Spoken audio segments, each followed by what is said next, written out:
Helo pawb! Wel, mae'n ddiwrnod arbennig iawn heddiw yma. Da ni'n cael gwisgo coch a cennin Pedyr i gofio dyn pwysig iawn. Tybed pwy 'di'r dyn yna?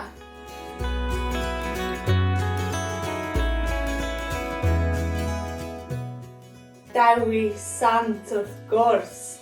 A mae Dewi Sant yn Nawddsant i Gymru. Felly, heddiw yma, beth am i ni wneud llif Ioga i gofio am stori ac am hanes Dewi Sant? Syniad da?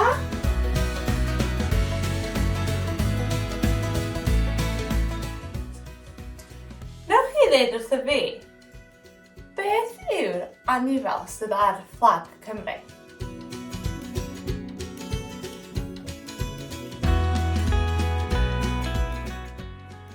Ia, y ddraig. Beth am i ni ymarfer anadl y ddraig cyn cychwyn ein llif? Mae'r ddraig yn chwythu aer allan i ni tân yn dydy.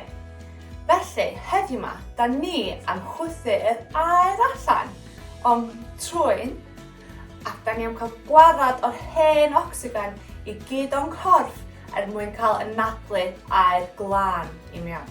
Oce? Efallai mae syniad i chi cael bocs tissue a chwythu'ch trwyn cyn yr ymarfer yma. A cofiwch roed y tissue yn y bin. Iawn ta, da ni am cychwyn wrth cymryd anadl mawr i fewn trwy'r trwyn. Wedyn mae'r anadl yn dod allan a da chi eisiau chwythu'ch trwyn nes bod chi ddim hefo dim anadl ar ôl. Ni'n barod i ymarfer? 3, 2, 1...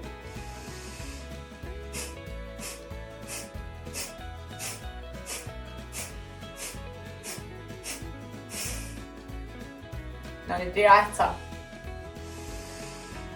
I fewn.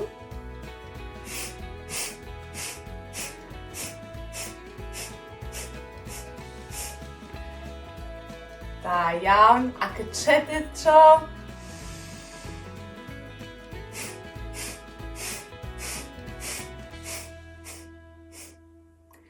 Da iawn. Ella newch chi deimlo'n dipyn bach yn dizzy wrth wneud hynna oherwydd fydd ni'n gwagio yr ocsigen i gyd allan yng nghorff. Ond, peidiwch y poeni, mae hyn yn naturiol a mi wnawn ni dalu anadlu nesmwydd i ni'n deimlo'n well, oce? Da iawn chi. Reit ta, beth ni gychwyn y llif. Mae'n llif heddiw am cynnwys symudiadau sydd yn cynrychioli y pethau sydd yn bwysig i ni heddiw yma yn dathlu Ddydd Gwyl Dewi Sant. Da ni am cychwyn wrth ymarfer y symudiadau yma cyn rhoi nhw efo'i gilydd i wneud llif. Da chi'n barod? Dewch i sefyll ar gefn eich mat. Yn gyntaf mae gynnon ni yr cennin. Mae'r cennin yn sefyll yn uchel, yn syth ac yn edrych i fyny tuag at y to neu'r awyr. Yna mae ganddo ni cennin Pedyr sydd yn agor i fod yn flodyn hardd. Cewch symud eich bysedd a'ch breichiau o un ochr i'r llall yma. Ond cofiwch cadw'ch traed yn yr un lle. Yna mae ganddo ni munud. Cewch dod â'ch dwylo tuag at ei gilydd neu wrth eich ochr i sefyll yn gadarn. Mae'r munud heddiw yn cynrychioli Dewi Sant gan ei fod yn dyn caredig yr oedd eisiau heddwch i bawb. A mae'r munud yn cynrychioli heddwch. Yna mae ganddo ni'r goeden. Gewch symud eich troed tuag at eich ffêr o dan y pen-glin neu ar ben eich pen-glin. Mae'n bwysig fod y droed ddim yn canol y goes neu fydd o yn braidd yn anghyffyrddus i'r pen-glin. Dewiswch chi beth da chi'n cyffyrddus hefo a cofiwch gwnewch be bynnag sy'n cadw chi yn balans. Mae hon yn gallu bod yn symudiad reit wobbly. Felly, rhowch un droed yn lle bynnag sy'n gyffyrddus ac yna codi'r breichiau i wneud siap goedan. Da iawn, edrych ymlaen. Ac yna dewch o'r breichiau chi lawr a ysgwyd y droed i wneud ar yr ochr arall. Yn adlu'n fiawn, breichiau rownd a'i gysylltu'r dwylo. Cynadlu allan. Da iawn. Dewch o'r symudiad yna'n araf bach. Wedyn, mae gynnon ni symudiad bach, lle rydym yn dod i garreg. Mae'r garreg yn fach, ac os da chi eisiau dod ar eich penglinia, i ddod â'ch pen tuag at y llawr i wneud eich hun yn llai, mae gewch.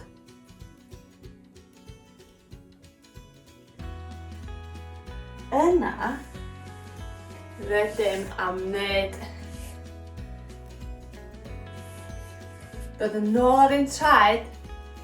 Ac ydych chi'n cofio yn stori Dewi Sant pan oedd o yn trio siarad hefo y gynulleidfa. I gychwyn oedd o'n fach yn doedd, a doedd neb yn gallu weld o. Felly, da ni am fod yn fach, gwasgu'r penglinia tuag at y corff, ac yna, os mae ganddoch chi darn o ddefnydd, neu tissue, neu handces, yw'ch roed ar y llawr, oherwydd pan nath Dewi Sant wneud hyn, nath yr llawr dechrau codi yn araf bach. Ac wrth i'r llawr codi, daeth Dewi yn mwy, yn uwch,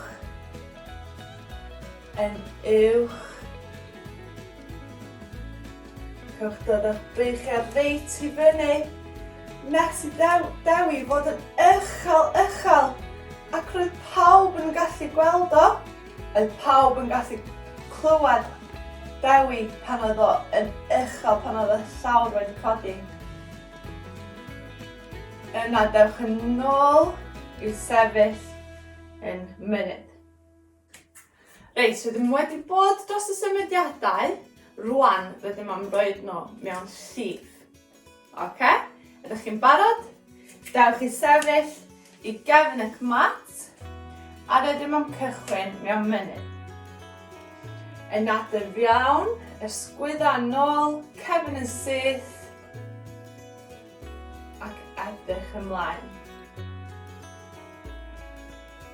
Yn adr iawn, dewch â'ch breichiau chi i fyny. Edrych y fyny tuag at yr awyr a gwnewch eich hun yn fwy wrth codi y sodla at eich bysedd traed. Yn adlau iawn ac allan i cennin Pedr.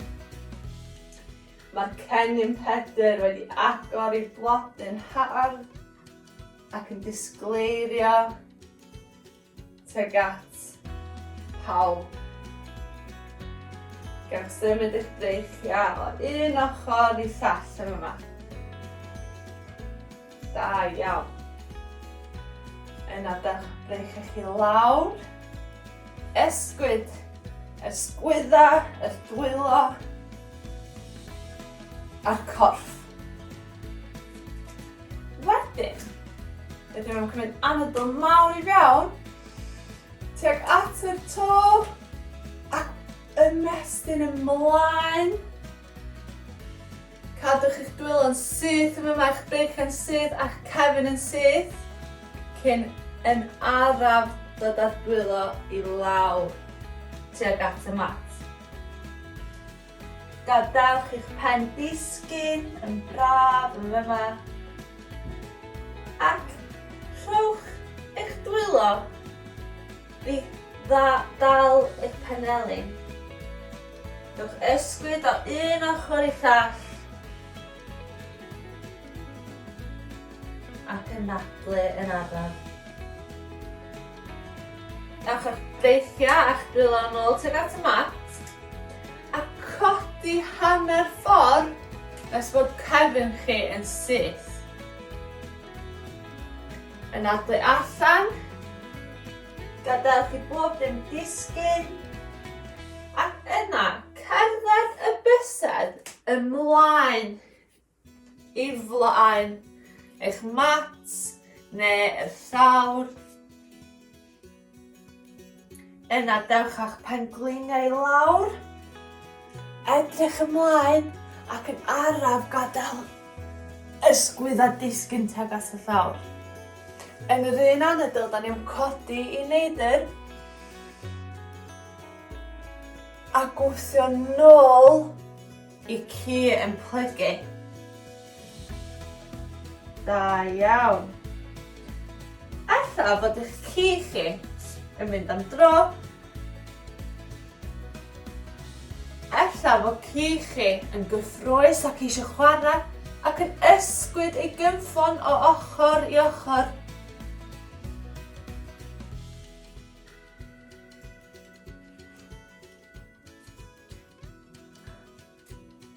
Dewch I ddod eich traed yn llonydd,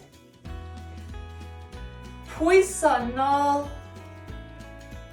ac yna dewch eich pengliniau tuag at y mat I blygu yn ôl I'ch plentyn yn plygu.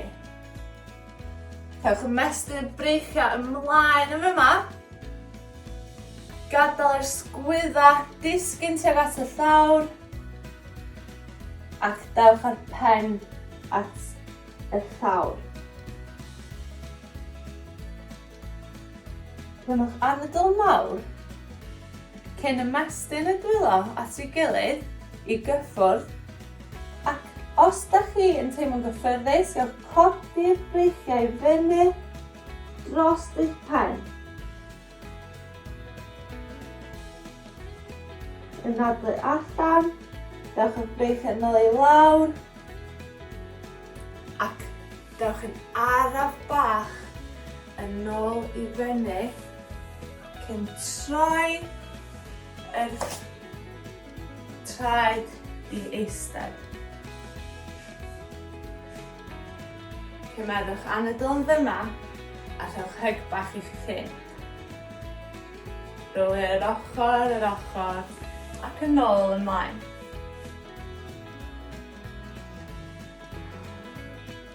Yn araf bach rwan, eisiau chi ysgwyd a rhowlio yn araf tuag at y mat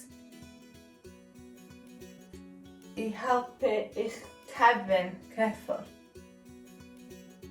Yn araf bach ewch yn ôl, cadwch I traed ar y llawr os mae hynna'n helpu, a dewch I orfer ar y mat yn syth. Yn nadlu fewn ac yn nadlu allan. I fewn trwy'r trwyn ac allan trwy'r ceg. Yna rydym am rhoi'r pengliniau tuag at y bol, gwasgu'ch pengliniau, rhowch hyg i'ch hun, rowlio ar ochr ac yn araf yn ôl I fyny. Ella bod chi'n gwneud hyn yn 1, 2, 3. Da ni eisiau gwneud yn hyn am y bach rwan. I garreg bach. Dewch ar eich pengliniau. Dewch ar pen chi lawr ac breichio yn ôl. Rydych wedi creu carreg bach allan o'ch corff. Felly da chi angen gwasgu pob dim I fewn.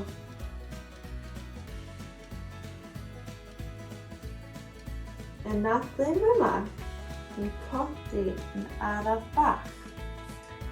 Os mae ganddoch chi yr hacas, ewch roi o'ch blaen ar y llawr. ac yn araf. Ydych chi'n teimlo y llawr yn codi? Yn araf, ydych chi'n dod ar eich traed.